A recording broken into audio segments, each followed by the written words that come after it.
Que bom que você continua sintonizado aqui no 107 Podcast. Diversos conteúdos estão aí disponíveis na nossa timeline. Você já viu alguns, vai ver outros, e esse aqui agora que também é muito bom e tem muito assunto interessante pra gente discutir hoje. Sobre maternidade, sobre filhos, sobre pais, sobre família. Enfim, é um podcast que todo mundo vai gostar e vai tirar muitas dúvidas, eu tenho certeza. Pra me fazer companhia nesse 107 Podcast e também tirar dúvidas e me ajudar muito, uma mãe, Fernanda Sersósimo. Educadora, mãe da Isabela, mãe da Elisa, mãe do Vinícius. Não, Vinícius é meu marido. Pois é, mas os maridos sempre acabam virando os filhos. E aí, Fernanda, tudo bom? Tudo bem. Obrigada pelo convite, é uma honra estar aqui. Que bom que você está aqui com a gente. Fernanda, você é educadora? Sou educadora, eu sou idealizadora da Escola da Travessa, que é uma escola de educação infantil que atende crianças de 1 a 6 anos. Educadora, criadora da Escola da Travessa, que atende a crianças de 1 a 6 anos. O couro come lá, né? As criancinhas todas no gás. É isso aí, é que bom ser criança. Pra gente bater o nosso papo de hoje, um especialista, psicoterapeuta, psicólogo, mineiro da Zona da Mata, de Muriaé. Ele nasceu em Muriaé, a cidade que todo mundo quer. Doutor José Silveira Passos. Mineiraço, gente boa, sorrisão largo, que vai falar com a gente sobre tudo isso que eu já falei agora no começo do 107 Podcast. Doutor José, vou chamar de Doutor Silveira, né? Pode chamar, fica à vontade. Bem-vindo, que bom que está aqui no 107 Podcast com a gente para tirar todas essas dúvidas, falar sobre educação, sobre estresse, sobre maternidade. Obrigado por ter vindo. Muito obrigado. O prazer é todo meu de estar aqui e aceitar o convite aí de você, Ângelo, da Fernanda.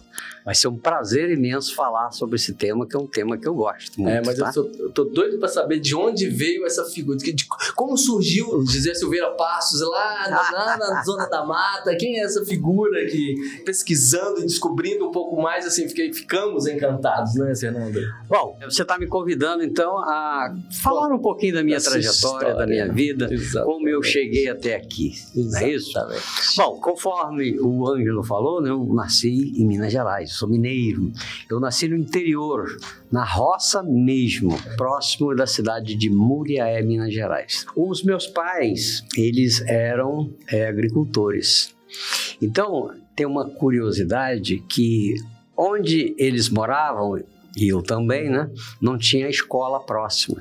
A escola mais próxima que tinha era uma escola rural e que ficava em torno de 8 quilômetros de distância na roça. Ou seja, não é em cidade, não tinha asfalto, não tinha nada disso não, tá? Então, o meu pai começou a me alfabetizar, começou a me ensinar a fazer conta. Essa coisa toda. Aí quando eu cresci mais um pouquinho, eu já tinha 8 anos por aí ele resolveu me matricular na escola rural. E como é que eu ia para a escola rural? Eu ia a cavalo. Ele arriava lá o cavalo, eu subia no cavalo, chegava lá, amarrava o cavalo atrás da escola. Igual a mim tinha outros, não era só eu, tinha vários. E assim foi. Aí teve um momento que uma tia, irmã do meu pai, ela passou a morar em Muriaé, que é uma cidade. Aí tive a oportunidade de morar com ela, com isso, entrar numa escola formal. Aí não é que a escola rural não seja formal, né? Mas com mais estrutura. Com mais estrutura, né? E ali eu fiz o meu primário, o secundário. Naquela época, o secundário que eu fiz foi o curso científico. Quando eu terminei o curso científico, eu tinha vontade de continuar estudando. E em Muriaé não tinha universidade, não tinha faculdade, não tinha nada. Hoje tem, mas naquela época não tinha. Então eu tinha 3 opções. Ou ia para Juiz de Fora, ou ia para Belo Horizonte ou Rio de Janeiro. Aí surgiu uma oportunidade de eu vir para o Rio de Janeiro. Finquei aqui vamos dizer assim, meus pés, estou aqui até hoje. Mas quando eu cheguei aqui no Rio de Janeiro, eu precisava trabalhar para me sustentar, porque meus pais não tinham condições de manter a minha estadia aqui. Eles eram agricultores, né? O meu primeiro emprego foi num supermercado. E aí eu comecei a trabalhar como repositor. Repositor é aquela pessoa que dentro do mercado repõe a mercadoria. Eu trabalhei 1 mês nessa função. Aí eles perceberam que eu tinha uma certa instrução, aquela coisa toda, e aí me puxaram para trabalhar no escritório. Isso me facilitou muito, porque o escritório tinha a hora de entrar e a hora de sair. Como repositor, não. Tinha semana que eu trabalhava na parte da manhã, tinha outra semana que era na parte da tarde, e outra parte da noite. Como é que eu ia estudar? Mas aí me facilitou a vida. E aí então foi para um escritório? Fui para o escritório da filial do supermercado. E aí eu tive a oportunidade de poder estudar. Aí eu me matriculei num curso preparatório para o vestibular. Naquela época era vestibular. Aqui no Rio de Janeiro era Cisgran Rio. Eu fiquei 1 ano estudando, me preparando para o vestibular. Focadíssimo. Focado. E sempre trabalhando durante o dia e estudando à noite. E quando eu terminei esse 1 ano de preparação, aí eu prestei vestibular e passei para engenharia. E aí eu comecei a cursar engenharia à noite e trabalhando durante o dia. Esse era o Rio de Janeiro dos anos 60? Isso, eu cheguei aqui em 71, ou seja, era dos anos 70, sim, claro. Então, eu sempre tive essa trajetória, trabalhar durante o dia e estudar à noite. Eu sempre estudei à noite. Quando eu estava mais ou menos no 6º para o 7º período da engenharia, aí surgiu uma oportunidade de eu trabalhar numa empresa de construção naval. Me chamaram, fui lá, fiz uma entrevista, gostaram de mim. Aí eu saí do supermercado e fui trabalhar nessa empresa, que é mais especificamente a Marinha do Brasil, que era um estaleiro. Na época, a Marinha estava com um convênio com a Inglaterra para a construção de umas fragatas, que é a famosas fragatas classe Niterói. E aí eu continuei trabalhando durante o dia, estudando à noite, e aí eu fui aprendendo muitas coisas nesse ramo. E quando eu me formei em engenharia, eles me contrataram imediatamente como engenheiro, porque eu já estava bem familiarizado com todo o sistema e eu era bem ativo naquela época e ainda sou né? Então eles gostavam muito de mim e aí me contrataram como engenheiro. E foi aí que eu comecei a ter alguns problemas. Por quê? Porque o engenheiro, naquela época, lá onde eu estava trabalhando, ele precisava gerir pessoas e eu não sabia fazer isso. A faculdade não me preparou para isso. Foi quando eu comecei a ter alguns problemas, mas eu pensei, gente, mas deve ter uma maneira de aprender. Exatamente, alguém tem que fazer isso. Alguém. E aí eu comecei a pesquisar, comprei livros. E aí, uma vez, eu me deparei com um curso que era um curso de um final de semana, era um sábado e um domingo. E um amigo meu já tinha feito esse curso e falou assim, olha, esse curso é muito bom e vai te ajudar nisso aí que você está falando. Eu falei, é? Então vou me matricular aí. No final de semana. E aí, eu não sabia nem de que tratava. Chegando lá, o nome do curso era Curso Introdutório à Análise Transacional. Eu não sabia nem que diabo era isso. Já que está aqui, já que estou aqui, vamos lá. Vamos lá. E uma coisa que me encantou nesse curso foi quando o instrutor começou a falar e desenhar, não era nem um quadro negro, era um flip chart. Só aquelas folhas compridas assim. E aí ele começou a fazer esquemas. Eu falei, esquema? Tá falando a linguagem do engenheiro. Exatamente. Só mudou. Aí quando ele desenhou lá um diagrama e disse assim, isso aqui é o diagrama da personalidade humana. Eu falei, o quê? Como assim? Aquilo já me encantou. Eu sei que quando terminei esse curso, no domingo, 6 horas da tarde, eu estava empolgadésimo com o negócio. E aí eu comprei livro de análise transacional, comecei a estudar análise transacional. E esse mesmo instrutor, ele era um médico psiquiatra. E ele anunciou que ia abrir um curso de formação em análise transacional, que é um curso de 2 anos. Eu imediatamente me matriculei no curso. E aquilo fazia tanto sentido que eu comecei a aplicar lá no meu trabalho, na gestão de pessoas, e percebi que dava certo. Falei, bom, então é isso aí mesmo. Achei o caminho. Achei o caminho. E aí, quando eu estava mais ou menos no meio desse curso de formação em análise transacional, eu estava gostando tanto que eu falei, caramba, eu vou fazer psicologia. Aí fui lá na faculdade, consegui lá me matricular no curso de graduação. Aí eu fiquei mais 5 anos esquentando lá o banco da faculdade. Já tinha esquentado 5 com a engenharia, agora mais 5. Foi quanto tempo depois, desculpa, doutor, quanto tempo depois que o senhor acabou a engenharia? Foram uns 3 anos depois. 3 anos. Não foi muito mais que isso, não. Uns 3 anos, mais ou menos. E sempre trabalhando durante o dia como engenheiro e à noite como estudante de psicologia. Quando eu me formei em psicologia, eu já tinha terminado o curso de formação em análise transacional também. Aí eu abri meu primeiro consultório. Aí o que eu fazia? Por quê? Eu tinha que trabalhar e pagar meus boletos. A psicologia não pagava os boletos, porque era sem formato. A engenharia pagava os boletos. Então eu continuei trabalhando durante o dia como engenheiro e à noite eu ia para o consultório. E assim eu trabalhei mais ou menos 15 anos em paralelo, com as duas coisas em paralelo. Até que chegou o momento, já vinha meio que degradando a ideia da engenharia. A engenharia não brilhava meus olhos, mas quando chegava a hora do meu consultório, a minha energia mudava. E aí eu percebi, gente, esse é o meu lugar. Eu encontrei meu lugar. E aí foi quando eu comecei a ver, bom, agora a psicologia já consegue pagar os meus boletos. Aí eu tirei o pé da engenharia e fiquei só com a psicologia. A complexidade humana te encantou? Me encantou. E aí, Fernanda, tá complexa, tá intrigada para saber onde é que a gente vai chegar com essa história toda? Pois é, achei incrível que a complexidade humana, né, ajudou ele a descobrir o que ele queria para a vida dele, ajudou na engenharia, né? A estudar psicologia te ajudou enquanto engenheiro e gestor de pessoas, né? Isso, porque a chave só virou de fato quando eu tive dificuldades mesmo. Eu cheguei no momento de ficar deprimido, tive que buscar ajuda. No momento que estava na dúvida, o que fazer da vida? O que fazer da vida e agora, como é que é isso? Muitas pessoas que está de fora, que eu falava assim, que eu estou trocando a engenharia por psicologia. Tá maluco?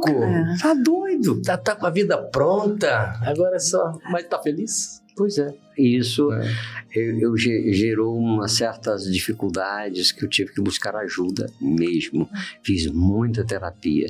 E foi a partir daí que eu comecei a investir no autoconhecimento, no desenvolvimento pessoal, para realmente abarcar por inteiro a psicologia. E o mundo hoje, as pessoas hoje, nesse momento 2023 que a gente vive hoje, o que deve estar mais acontecendo são as pessoas estarem nesse momento de para onde ir, o que fazer da vida e como viver essa vida louca que apareceu aí depois Isso, porque há muitas cobranças, né? Sociais. E pessoais também.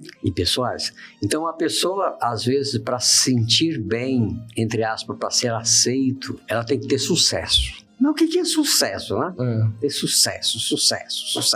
De uma maneira geral, se a gente observar, as pessoas saem desenfreadas, trabalhando 20 horas por dia, 15 horas por dia. Ficam adoecidos. Enche o banco de dinheiro. Enche o banco de dinheiro e às vezes nem tanto. Mas se mata porque ele tem que dar conta de tudo. E isso eu costumo falar que nós estamos vivendo a sociedade do cansaço. Tem até tem um livro. Tem um livro do Chan, que é um sul-coreano, que ele fala muito nisso. E eu gosto muito da sociedade do cansaço. E é mesmo. As doenças hoje, elas mudaram um pouco. Hoje a doença é mais silenciosa, que é a depressão, a ansiedade, a angústia, que vai tomando conta. Quando a pessoa se dá conta, ela tá, que é o que mais se fala hoje, burnout. A pessoa entra numa estaça, num esgotamento psicológico, mental e físico e adoece mesmo. E as pessoas, elas por si só, elas têm coragem de buscar ajuda? O senhor percebe assim, eu preciso de ajuda, eu vou buscar ajuda, eu preciso falar com alguém? Tem. Eu recebo no meu consultório muitos executivos de empresas que estão com burnout. Ele nem se dá conta que está com burnout, mas está doente. Ele vai no médico, o médico passa medicamento para ele e diz assim, olha, é melhor você buscar ajuda de um psicólogo, fazer uma terapia. Muitos deles não acreditam nisso, nem vai. Mas tem alguns que vão. É a somatização, né? Hein? É a somatização. É a somatização. A pessoa, exatamente.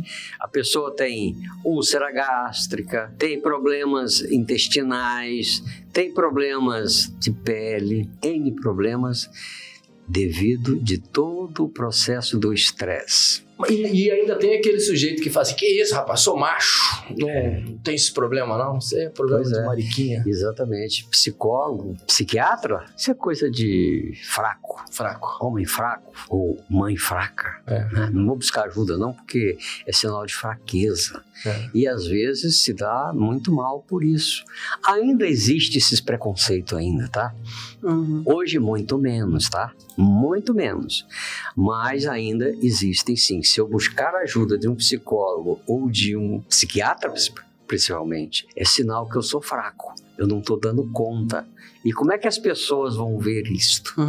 Tem algum sinal, quem está nos assistindo agora, não sei se tem algum sinal que a pessoa, putz, isso aqui é uma... Então, eu acho que essa é a importância da somatização, que é quando o seu corpo sente, né, as questões que estão acontecendo na sua cabeça. Isso. Essa questão do psicólogo, né, as pessoas falam, não vou no psicólogo não, eu não sou maluco. Eu não vou no psiquiatra não sou maluco. Exatamente. Como se psiquiatra e psicólogo fosse só para tratar, né, os malucos. Mas então, a somatização.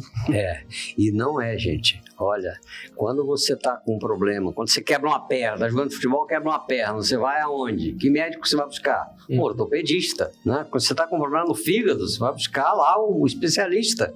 E quando você está com problemas emocionais, vai buscar um especialista, né?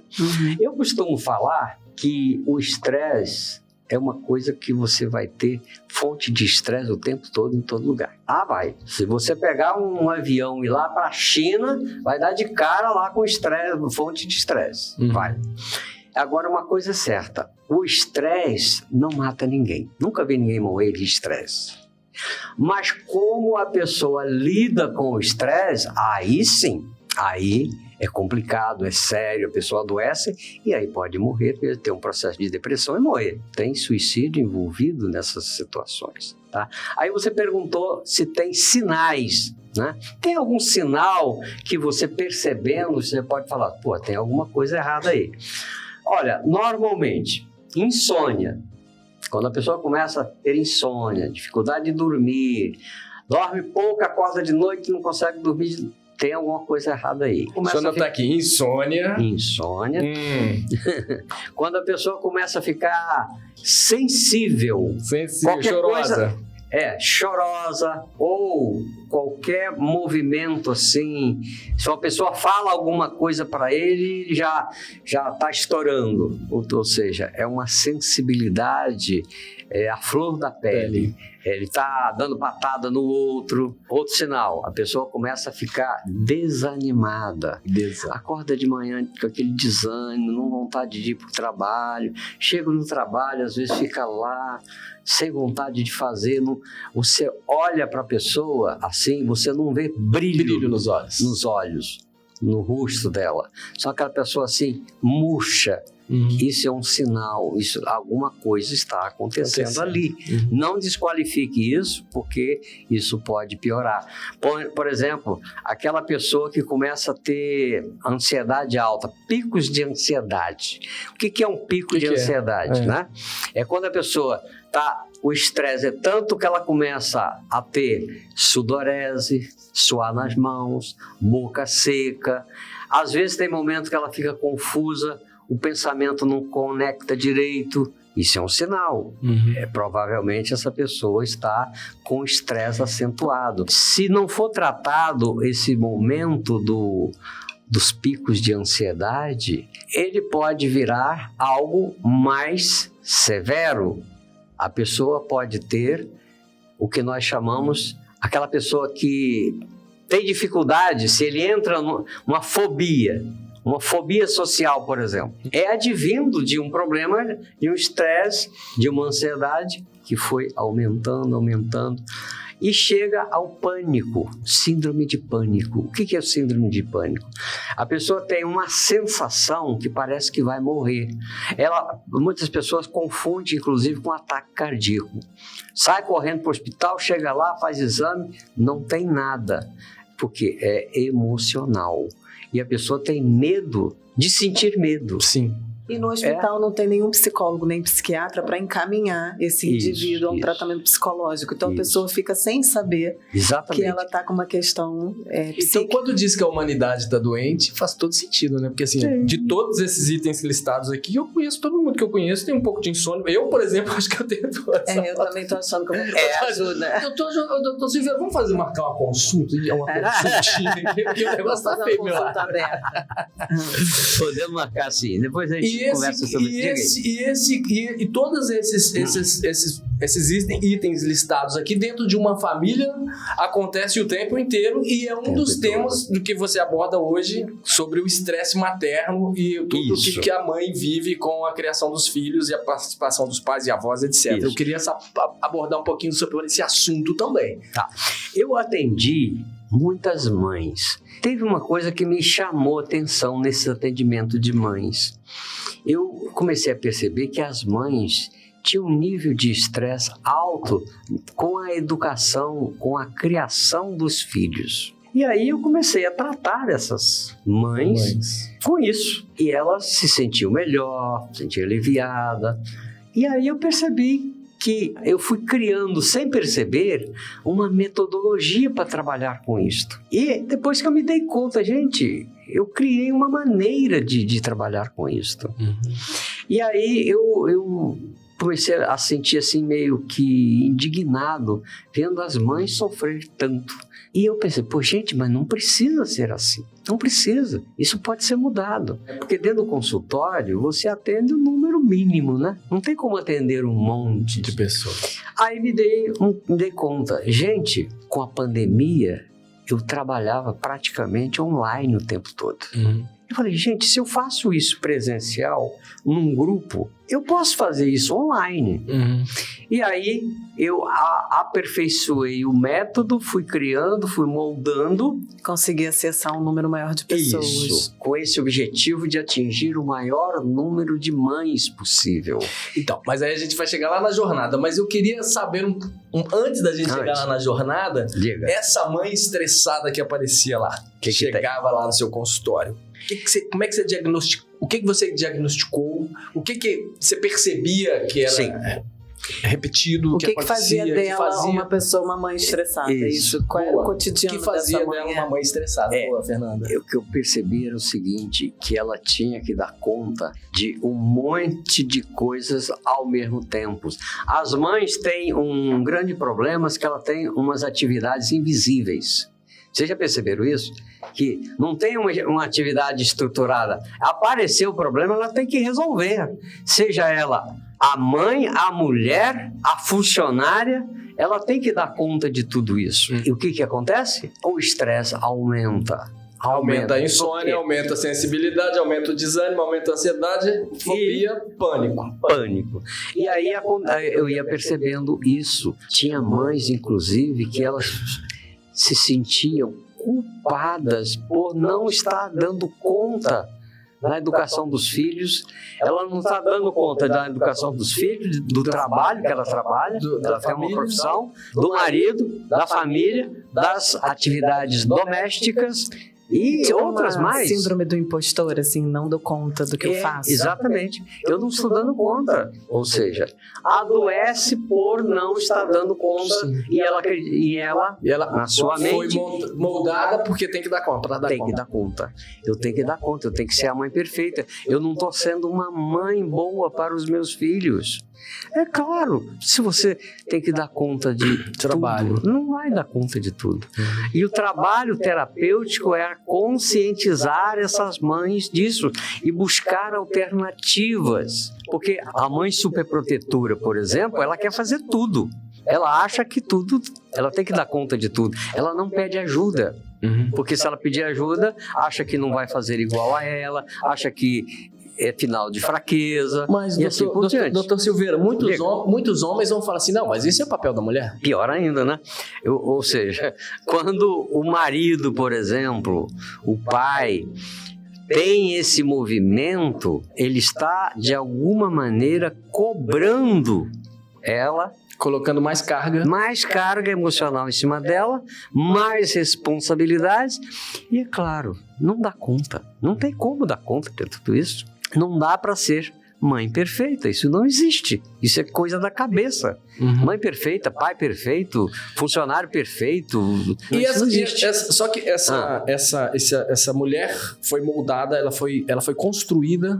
Se eu falar alguma besteira, me corrige, pelo amor de Deus. Ela foi moldada dessa forma. Então ela nasceu para ter uma bonequinha, para brincar com a bonequinha, trocar a roupa da bonequinha, levar a bonequinha para passear, colocar a bonequinha. Ela foi construída para isso. Foi condicionada a isso. Isso. O menino já na posição dele lá, para ir brincar, para ir para isso desde lá. A proposta é ambos, o casal ou a família, passar a enxergar de outra forma todas essas funções. É interessante a sua colocação, porque nós somos condicionados, né, pela sociedade. A gente sofre uma pressão da sociedade de casar e ter filhos. E nem todo mundo quer ter filho. Isso. Se parar para pensar, muitas mães têm filho porque se sente pressionada pela sociedade.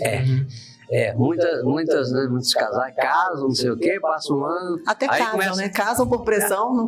E aí, dali a pouco, já tem. E aí? Quando é que não tem filho? E aí, não sei o quê? Quando é que você vai me dar um neto? É isso. Olha a cobrança aí. A cobrança que isso, muitas das vezes, atrapalha mesmo, tá, gente? Tem até uma corrente que fala do amor romântico e do amor mais de preservar a pessoa, mas assim, não viver naquele romantismo. Porque esse romantismo, essa coisa, vamos ter filhos, isso geralmente acontece ali no começo da relação, quando tá todo mundo, né? É um conto de fadas. O conto de fadas, né? E existe uma corrente que prega que o amor romântico não existe, né? Tipo, você pode estar encantado pela pessoa, mas... Exatamente. Eu costumo dizer, dentro disso aí eu costumo dizer o seguinte: a pessoa, quando se apaixona, ele fica cego. Quando a pessoa está apaixonada pelo outro, ele não vê muitas coisas que... Peraí, por que ele nem questiona?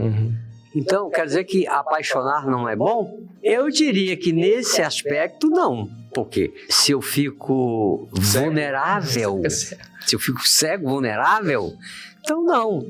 Mas quer dizer então que as pessoas... Não, peraí, outra coisa. A paixão é uma coisa, você tem paixão pelo aquilo que você faz, por exemplo. Mas eu não morro para aquilo que eu faço. E paixão romântica costuma acontecer isto. E às vezes um quer separar do outro, o outro não quer, que tem uma paixão aí, e acontece até morte, assassinato por isso. A gente só abre as páginas dos jornais aí. Então, nesse caso, é algo patológico. Tá? Isso aí não é legal. Isso não é pró-vida. Relações tóxicas, né? Relações tóxicas. E dentro desse relacionamento familiar, pai, mãe, os filhos, quais são as atitudes que não ajudam a reverter um quadro de ansiedade que a mulher acabou sendo levada? Sim. O que não ajuda? O que não ajuda? Bom, uma das coisas que eu trabalho muito com as mães são aquelas mães super protetoras. O que é a mãe super protetora? É aquela mãe que ela quer fazer tudo pelo filho. Sabe aquela ideia? Pelo filho e às vezes até por todos. Pela família, né? Pelo marido, por todo mundo. Eu sou a salvadora da pátria. Salvadora da pátria. Exatamente. A gente até costuma falar mãe salvadora. A mãe salvadora é aquela que ela não ensina o filho ou a filha a fazer aquilo que ela pode fazer por si só. Como é isto? Como é esse negócio? Dá muito trabalho. Por que você não ensina o seu filho de 6, 7 anos a arrumar a sua cama quando ele acorda? Por quê? Dá trabalho. Desculpa que dá trabalho. Não dá, não. Uma criança de 6, 7 anos tem capacidade de vestir a sua própria roupa, arrumar a sua própria mochila para a escola. Não tem? E a maioria das mães, não são todas, elas fazem pelos filhos. E por que não ensina? Demora muito. Se bobear uma vida inteira. Exatamente, era onde eu queria chegar. E isso, o que é? Está criando uma criança que vai ser um adulto no futuro, e esse adulto, essa criança que está sendo criada assim, corre o risco de ser um adulto dependente, que não sabe resolver problemas. Só fazer uma observação. Em certa ocasião, eu fiz uma entrevista com uma pessoa lá na minha empresa para trabalhar comigo, e a pessoa começou a trabalhar e tal. E aí, uma semana depois, eu falei, não, isso aqui não tá legal, a gente podia fazer diferente. Eu falei, não, mas eu não tô acostumado a ouvir, não. 15 dias depois foi embora. Ele não tava acostumado a ouvir, não. Assim, sabe aquela discussão interna que você tem dentro da empresa? Pô, isso aqui a gente pode melhorar. Não, mas se não fosse... Não tô acostumado. Pô, que geral. Aí virou um debate, a gente conversou um pouco, eu com outras pessoas. As pessoas falam assim, existe uma geração que ela não está acostumada, não foi formatada para ouvir, não. Ou faz do meu jeito, ou é do meu jeito, ou para mim não serve. Mas isso vem da educação. Sim, talvez assim. Da educação. A educação é uma das coisas mais importantes dentro do contexto familiar dos filhos. A autoestima começa no berço. Ninguém nasce com autoestima. Tem que ser incentivado, tem que ser priorizado, tem que ser cuidado para a pessoa ir adquirir a sua autoestima, adquirir o seu amor próprio. A pessoa, quando tem amor próprio, ela tem a autoestima no lugar. E se ela tem a autoestima no lugar onde deve estar, sai da frente. Ela consegue aquilo que ela quiser. Aí eu volto lá no Muriaé, lá no interior de Minas Gerais, lá no comecinho da sua história. Aquela autoestima, essa autoestima que você disse agora. Quem provocou essa autoestima do Silveira? Foi meus pais, principalmente meu pai. E meu pai, ele nunca nunca sentou num banco de uma escola. Quem alfabetizou ele foi o pai dele, que era o meu avô. E ele dizia... Não, você vai estudar. Haja o que houver, eu vou fazer tudo para você estudar. Tanto é que, quando eu terminei lá o 2º grau lá em Muriaé, eu queria continuar estudando. Ele falou, você escolhe, você quer ir para onde? Olha, eu não posso te sustentar lá, mas você pode trabalhar. Se você quer, vai. E ele me incentivava a isso. Eu agradeço até hoje essas broncas que ele me dava. Ele fazia de tudo para dar o material escolar que eu precisava. Isso aí eu guardo no coração com muito amor mesmo, porque é uma coisa... Educação é a coisa que é para a vida. A educação é para a vida. E tem uma coisa que eu costumo falar em cima da educação. Então, uma coisa que eu costumo falar para as mães, para todo mundo, para os meus alunos, eu sou o resultado da criança que eu fui um dia. Você é o resultado da criança que você foi um dia. E esse teu filho que você está educando hoje, ele será o adulto de amanhã. Portanto, dê uma boa educação para ele. Às vezes, muitas mães, muitos pais falam assim, mas eu dou uma boa educação para meus filhos. Aí quando você vai olhar, eles têm equívocos graves. Por exemplo, mãe controladora, mãe invasiva, mãe que não dá chance para a criança descobrir por si só muitas coisas, mãe superprotetora. Para ela, na cabeça dela, isso, ela faz tudo para os filhos e literalmente faz. Ou seja, é como você estivesse criando uma criança que no futuro vai ser um adulto, que ao invés de você ensinar ela a pescar, você está dando peixe para ela. O dia que você não tiver mais aqui para dar esse peixe para ela, ela não vai saber pescar. E aí que está o grande problema, porque cria crianças que no adulto, quando adultas, elas ficam dependentes. Elas procuram relacionamentos que nós chamamos de relacionamentos simbióticos. Simbiose, o que é? É um depender do outro. Casa e fica um dependente do outro. Isso é patológico. É claro que herança. Por quê? É fruto da educação. É fruto da educação lá na infância. Tem certeza que você está cheio de perguntinhas pro doutor? Não, então, minha Silvia. cabeça está aqui borbulhando. Achei ótimo o senhor entrar nessa questão da infância, da importância que nós somos adultos hoje, né?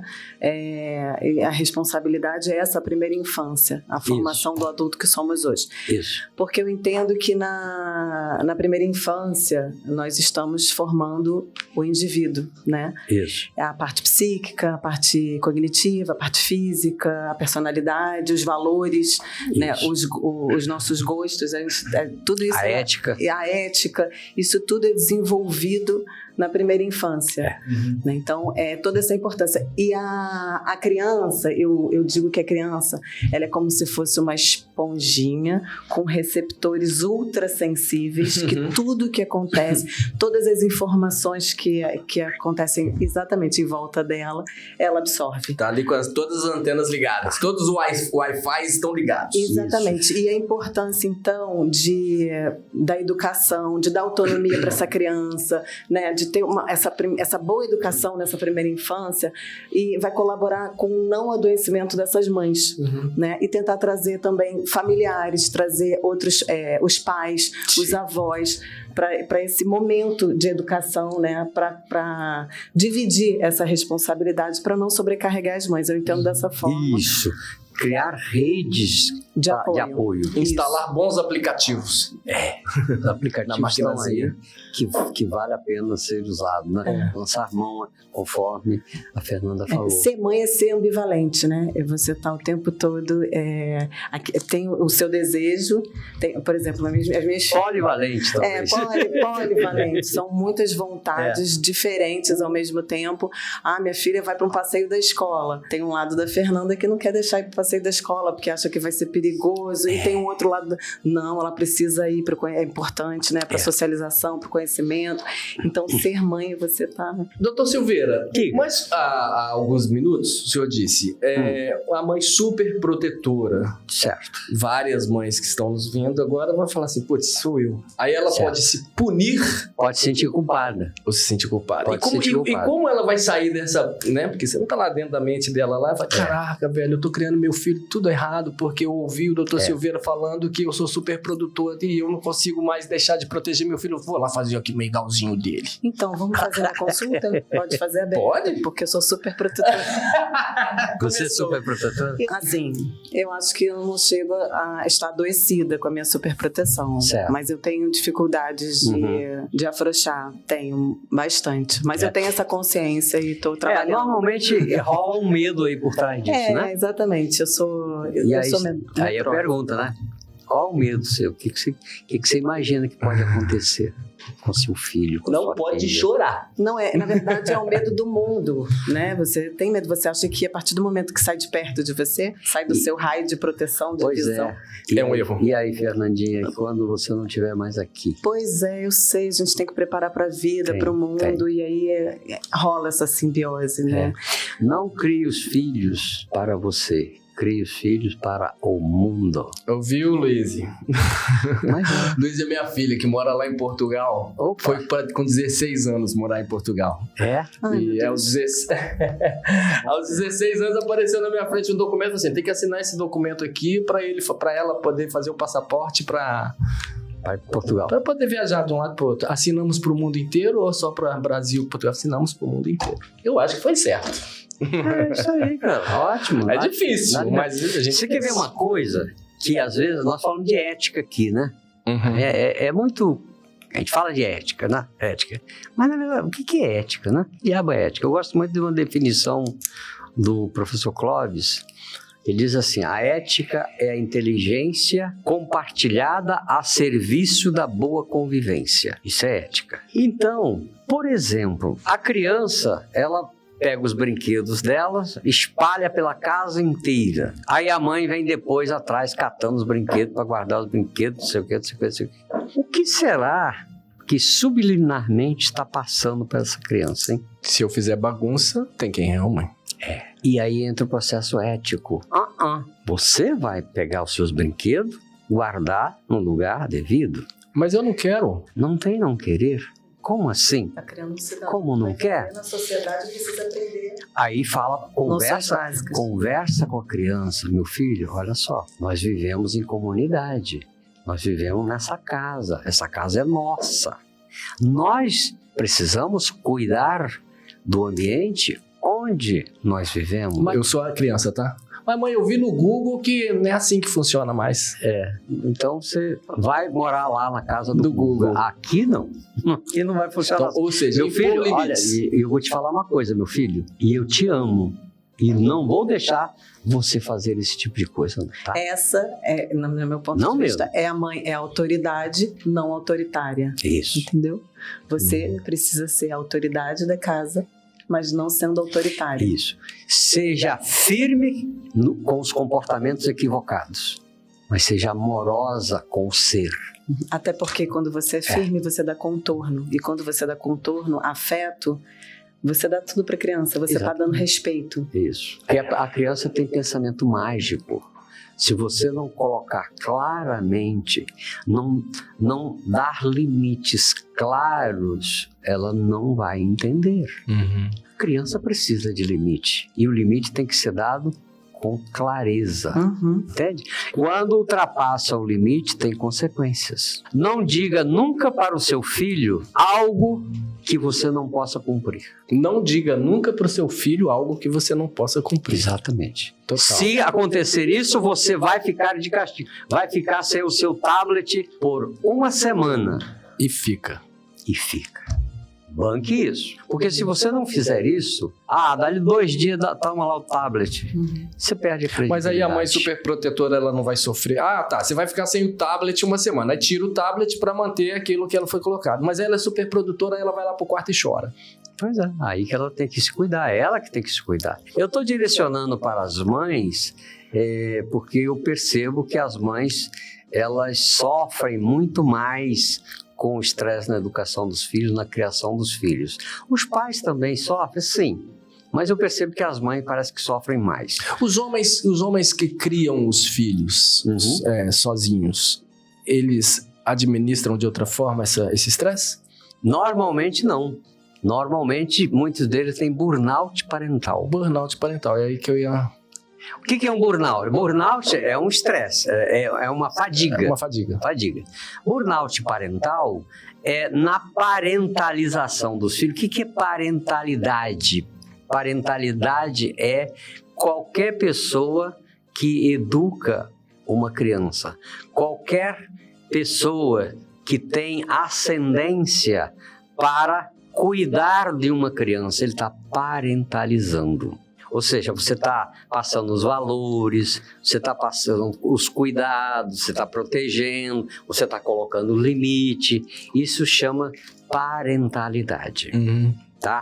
E na parentalidade ou na parentalização, que é a mesma coisa, é aí que chama-se burnout parental. Por quê? Porque nesse trabalho de educação dos filhos, de criação dos filhos, que o estresse abate a pessoa. E a pessoa fica com estafa.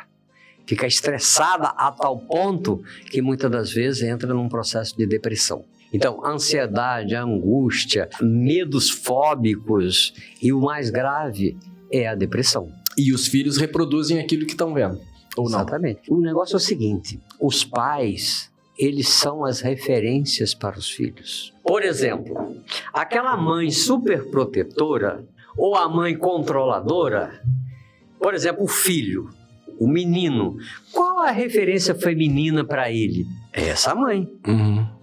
Lá, quando ele estiver adulto, ele vai buscar uma mulher para se relacionar, espera ou não, independente de quem ele vai buscar para relacionar, relacionamento de par. Ele vai buscar a pessoa que ele tem a referência. Olha só. E isso é inconsciente, a pessoa não sabe que faz isso. E depois, na vida adulta, às vezes vai para uma terapia e descobre que ele procurou. Caramba, mas agora eu estou me dando conta, esse comportamento da minha mulher é muito parecido com o comportamento da minha mãe, com o meu pai. Caiu uma ficha, né? Mas por quê? Porque é a referência. E uma coisa muito importante, Quer você queira, quer você não queira, quer você queira, quer você não queira, você está sendo referência para alguém. E como ter consciência disso? É só tomar consciência agora, eu tô falando para você. Tá, mas assim, tá. Ela é super protetora, né? Já assumiu isso, ela tem consciência de ser mais... Super protetora, o que tem? E agora? O que ela faz? Preciso amanhã chegar lá em casa e vou procurar uma terapia e ficar... Se ela precisar de uma ajuda externa para ultrapassar isso, é muito legal que procure. Mas às vezes só o fato de tomar consciência já é um primeiro passo importantíssimo. Aí eu tô percebendo que eu tô super protegendo a minha filha. É filho, né? São 2 filhas. 2 filhas. Isso. A idade dela 10 e 9. 10 e 9. Isso. Elas fazem aquilo que elas têm condições de fazer por si só? Sim. Sim? E onde é que você é super protetora aí? Não, eu nunca deixei de deixar, entendeu? Eu deixo, mas eu fico dentro insegura. Da moringa. Exatamente. Dentro do quê? Eu fico insegura. Dentro da cachola fica aquela coisinha. Eu fico estressada, né? Eu deixo, eu solto, eu sei, eu preciso criar minhas filhas para o mundo. Mas eu fico internamente abalada. Na verdade, eu queria até fazer um elogio. Meu marido, Vinícius, ele é um super parceiro, desde sempre. Divide essa maternidade comigo. As minhas filhas acordam de madrugada, sentindo qualquer coisa. Elas não me acordam, elas acordam o pai. Ele é referência total para as minhas filhas. Que coisa boa. Ele participa na reunião da escola, busca na escola, leva na escola, faz dever de casa, ajuda. Parceirão. Não vou fazer muita publicidade, não, muita propaganda, senão daqui a pouco o pessoal vai pedir o telefone. Os pais têm essa relação mais próxima com as filhas? Existe isso mesmo? Eu já ouvi tanto isso, tipo, a menina gosta do pai. Existe, mas existe também, às vezes, quando tá pequenininha. O pai, de uma maneira geral, ele fica muito próximo do filho quando ele nasce, do primeiro ano, do segundo. Depois há uma tendência dele se afastar, principalmente das filhas. Mas isso é uma coisa que é problema dele. É alguma coisa que ele tem lá dentro emocionalmente que ele se afasta. Fica com medo de encostar, de ter problemas sexuais e etc, etc. Sim. Agora, o que você está falando, Fernanda, muito bom. Parabéns aí pro seu marido, tá? Mas uma coisa eu quero te dizer. Você acabou de falar aí que desfaz essa ideia que você é super protetora. Porque você deixa elas fazerem. Não, eu delego. Você libera. Percebe isso? Não fico apreensiva, mas eu não deixo de liberar. Exatamente. Então tá tudo certo. Eu permito. Então, mas eu fico... Então eu falo do Vinícius porque ele tá sempre lá do meu lado dando a mão. Não, Fernanda, tá tudo bem. Deixa elas ir. Exatamente. Ele é muito parceiro. E eu achei interessante que o senhor estava falando que as crianças reproduzem o que elas veem, né? O que ela tá vivendo em casa, a referência. E eu tenho uma história muito interessante que a minha mais velha, quando ela descobriu que Papai Noel não existia, ela veio em cima de mim e do meu marido e falou: vocês falaram que vocês nunca iam mentir pra mim, e vocês mentiram esse tempo todo. E aí eu falei: filha, a gente não mentiu, a gente só deixou você, a sua imaginação, em nenhum momento você perguntou se ele existia, né? A gente só abrilhantou a sua imaginação, essa magia, né? Aí ela aceitou, ela falou, saiu bem, viu? Saiu bem. Mas foi isso, em nenhum momento ela chegou. A primeira vez que ela perguntou: Papai Noel existe? Eu falei: não, eu não menti, né? Mas ela nunca tinha me perguntado. Então a gente só saiu bem. Exatamente, a gente só estava brilhantando a magia que estava dentro da cabeça dela. Dia desse eu tava trocando ideia com uma amiga e ela tava me falando assim, hoje, ela deve ter uns próximo dos 40 anos, ela tava falando assim, hoje eu sou reflexo dos meus pais. E ela percebe nela que por mais que ela lute para poder superar os traumas todos que ela viveu, os traumas estão ali presentes com uma força muito grande, assim, ela chega a quase a chorar ao relembrar do que viveu na vida e o que ela é hoje fruto de tudo isso. É possível reverter essa pessoa? E essas pessoas, porque eu conheço muita gente que traz traumas. Olha, obrigado por fazer essa pergunta. Por nada, estamos aqui para isso. Excelente oportunidade de responder isto. É claro, E essa pergunta não é aquela pergunta que você fala assim, não, conheço uma pessoa. Não, são pessoas que eu conheço que trazem problemas. E é comum mesmo. É comum. E é possível reverter isto. Eu costumo falar, dentro da teoria que eu trabalho, que chama-se análise transacional, que a premissa da análise transacional é que todos nós nascemos príncipes e princesas. Por circunstâncias da vida, nós somos transformados em sapos acomodados. Ou seja, os nossos condicionamentos nos tira da condição de príncipes e princesas e coloca nesta condição de pessoas medrosas, pessoas que não acreditam na sua capacidade, pessoas que têm medo de arriscar fazer coisas. Eu não estou falando sair por aí arriscando, não, estou falando correr riscos calculados, né? Correr risco calculado, nós podemos fazer isso. E tem gente que nem risco calculado ele corre, ou seja, ele prefere se omitir, não iniciar, por exemplo, um negócio para não correr o risco de fracassar. E aí eu costumo falar que a diferença de uma pessoa não vencedora para uma pessoa vencedora é o seguinte, que a pessoa não vencedora, ela toma o fracasso como o ponto final. Ou seja, fracassei, pronto, eu não vou arriscar mais. O meu ponto é esse. Se o projeto fracassou, ela toma o fracasso como sendo ela fracassada. Não é o projeto que fracassou, eu fracassei. Eu não dou conta. Percebe? Agora, o vencedor, ele toma o fracasso como ponto de partida, não de chegada. O projeto fracassou.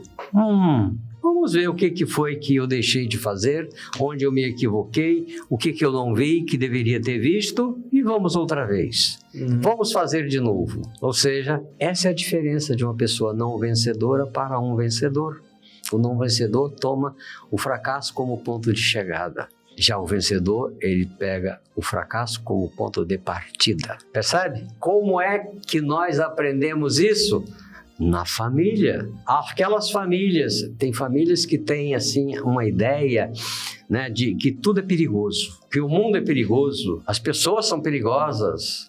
Não vamos arriscar. É porque nós somos criados assim, né? A sociedade cria a gente dessa forma, que tudo é perigoso fora do nosso ninho. Isso. Né? E aí vai passando de geração para geração. E aí a nossa tendência, tomei muito cuidado com isso quando eu virei mãe, da gente reproduzir a criação que eu e meu marido tivemos. Né? E isso é um erro, porque são tempos diferentes, indivíduos diferentes. E dentro disso aí, Fernanda, que você falou, eu lembrei aqui de uma coisa. Às vezes eu recebo no consultório pais, mães, e eles falam assim, da infância deles, né? E eles falam assim, eu jamais vou fazer com meus filhos o que meus pais fizeram comigo. Isso é um erro? Não, peraí. E aí eu fico assim olhando, aí eu vou perguntando, quando ele se dá conta que ele está fazendo exatamente a mesma coisa, só que de uma maneira mais inteligente, mais sutil, mas o conteúdo é exatamente o mesmo. Por quê? Porque a gente só dá o que tem. A gente não dá o que não tem. Percebe isso? Por exemplo, aquele sujeito que foi criado numa família que tinha escassez de amor, de afeto, de carícias, ele não aprendeu a fazer isto. Ele não aprendeu a dar, não aprendeu a receber. E aí, ele quer dar isso depois para outra pessoa. Só se ele mudar, só se ele buscar uma boa terapia, ressignificar as suas emoções. Por isso, aí é possível mudar, entende? É possível. Olha, existem 3 maneiras da pessoa mudar. Uma delas é um grande amor na vida. Um grande amor na vida pode promover mudanças profundas na pessoa. Grande amor não significa necessariamente... Não, pode ser um encontro espiritual, pode ser algo nesse sentido. Pode ser um encontro com uma pessoa e assim por diante. Pode promover mudanças profundas, duradouras. Uma outra maneira de mudar é perigo iminente de vida. Muitas pessoas que são sequestradas ficam em cativeiros, não sabem se vai sair dali vivo, não vai sair isso não.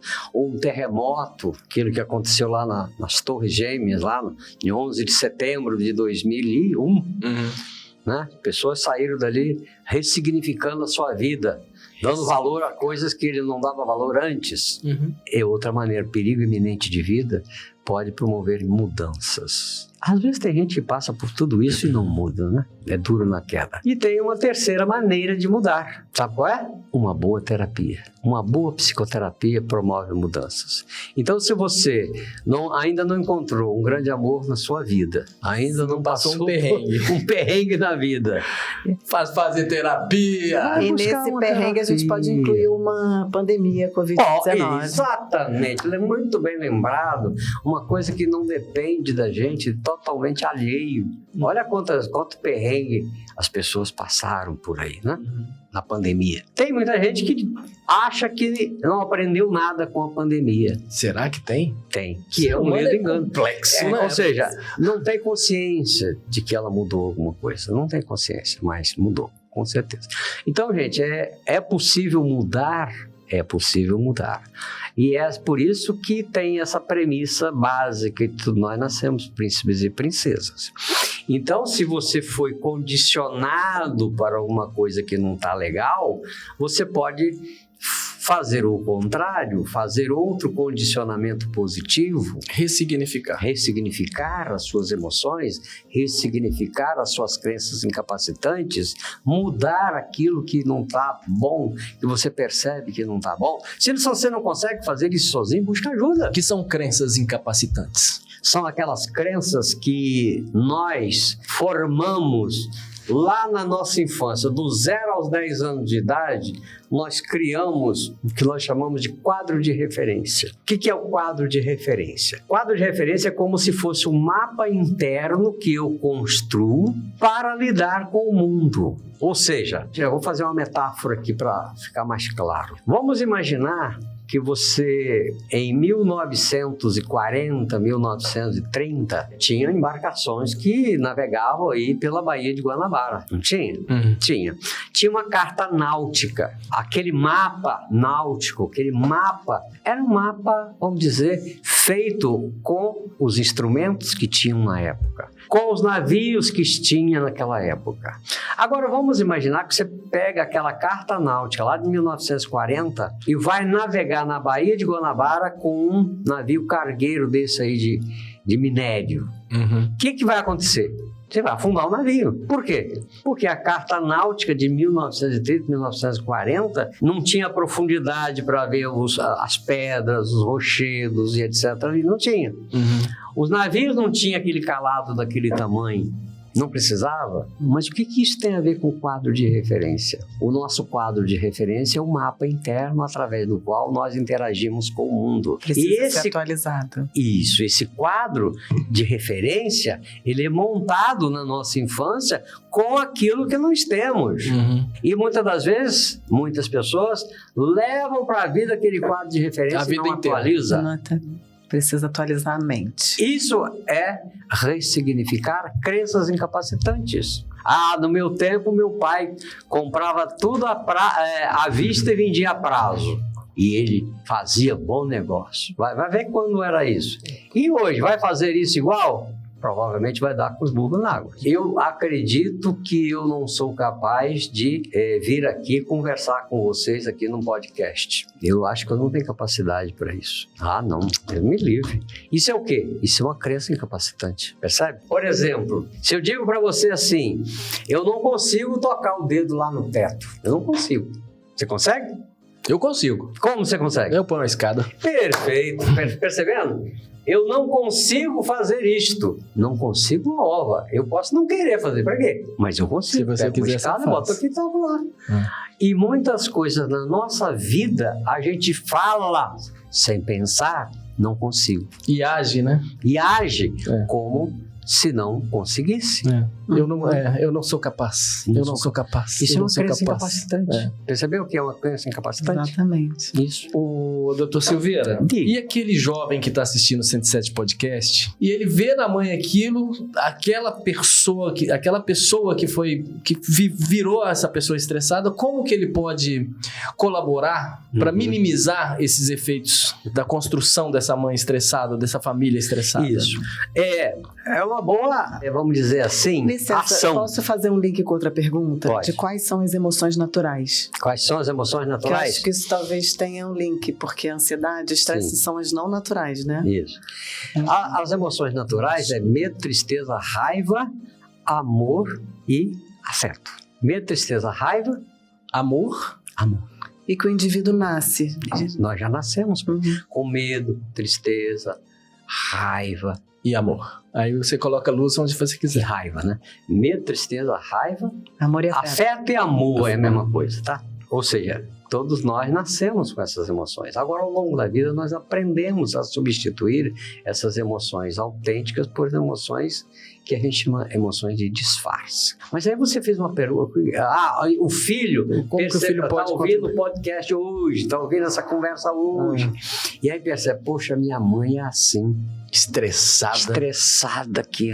Olha, o primeiro passo é você compreender isto. Ela deve ter lá seus motivos para ela se comportar assim. Claro que ela não nasceu estressada, mas ela aprendeu.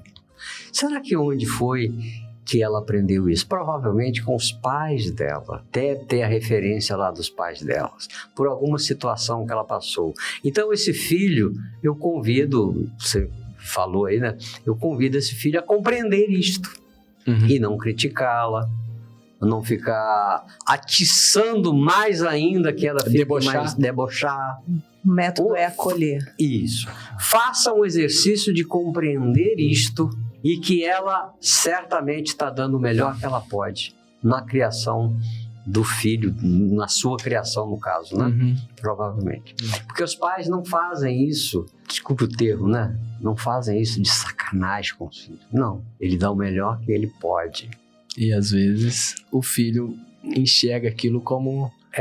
Depois fica pau da vida porque a mãe, o pai fez isso, fez aquilo, Por isso que é importante ele fazer uma terapia para que ele compreenda isto de tal sorte que chega um momento que ele possa perdoar esses pais pelaquilo que ele fez de nocivo. Porque tem pais que praticam, inclusive, abuso com o filho. Pode ser abuso sexual também, mas outro tipo de abuso, né? E isso é uma coisa que a pessoa... Muito importante compreender isso, ressignificar isto e perdoar esses pais. Isso é para ele, não é perdoar os pais para os pais, é para ele. Isso tira uma carga incomensurável de cima.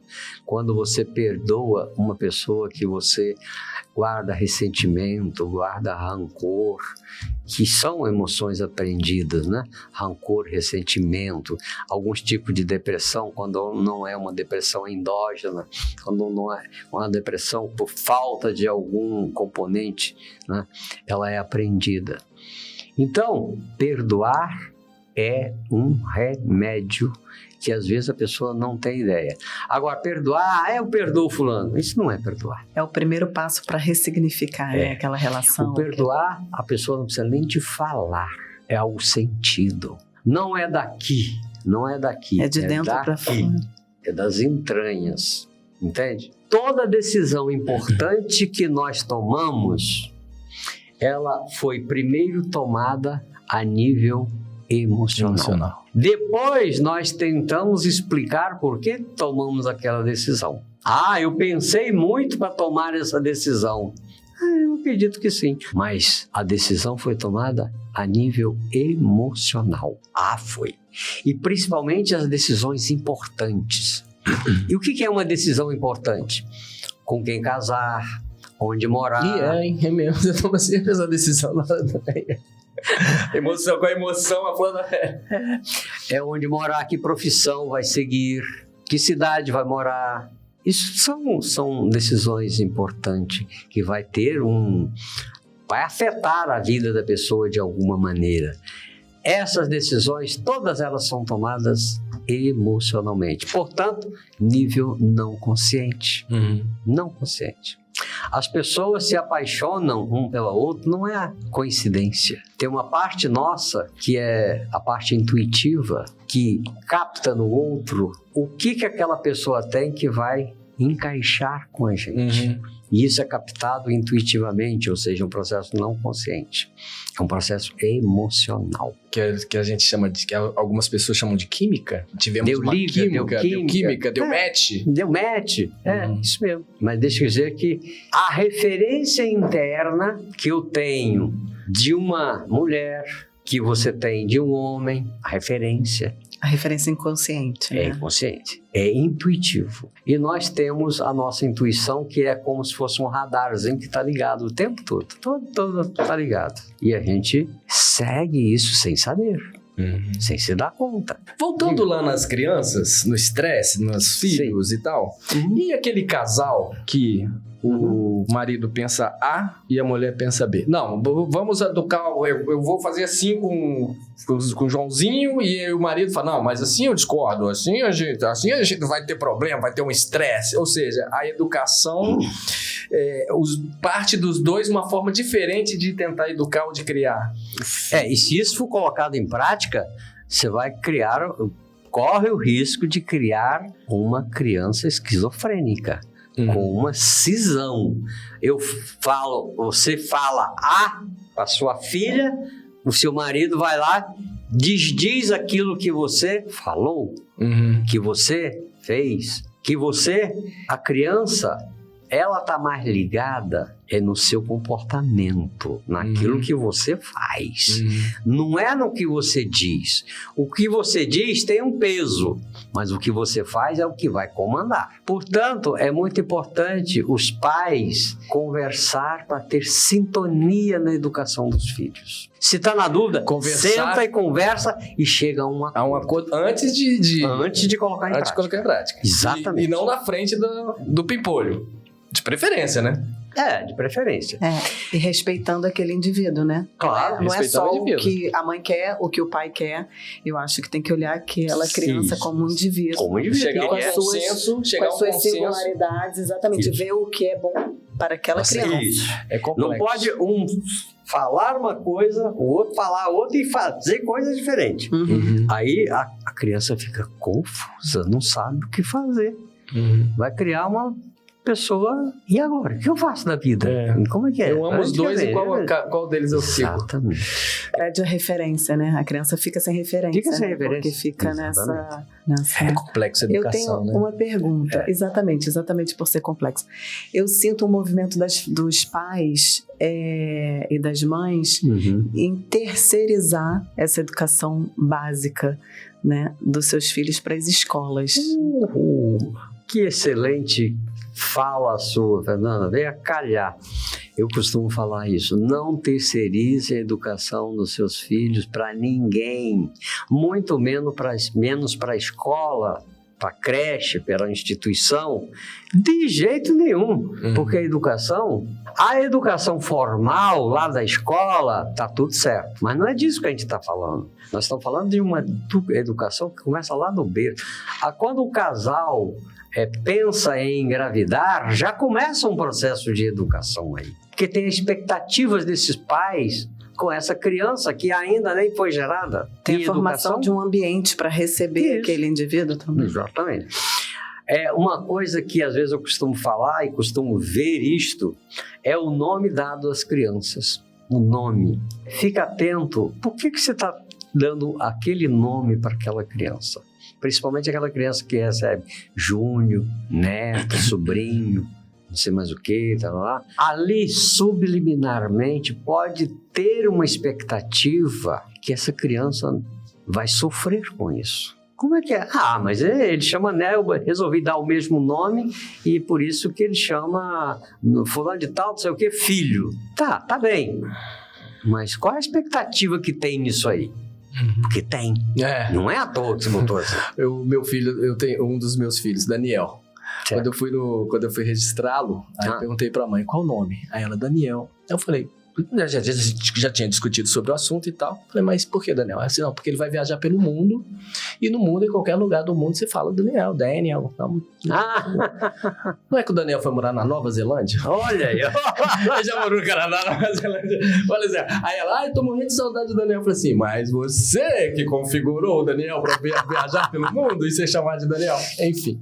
Daniel, é isso. Mas tem essa expectativa, sim, e às vezes, né, cumpre. Chama-se profecia autorrealizadora, né? Profecia autorrealizadora. É, quando você pensa muito numa coisa, e aí, de repente aquilo acontece. Tem medo de ficar pobre, tem medo de morrer cedo, tem medo de não sei de quê, e de repente tem tanto medo daquela coisa que acontece mesmo. Fala um pouquinho pra gente sobre do Instituto Faros. Claro.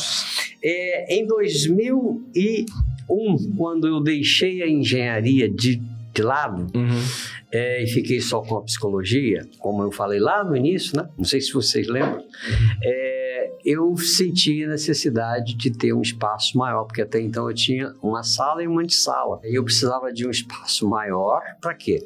Para dar os meus cursos, porque eu já estava dando formação, eu estava formando terapeutas com a especialização em análise transacional. Então eu precisava de um espaço para dar os cursos, um espaço maior, e eu também precisava de ter outras salas para que esses alunos pudessem fazer a prática, ou seja, fazer o estágio deles. E o estágio deles envolvia o quê? Fazer atendimento de psicoterapia. E eu fazia supervisão.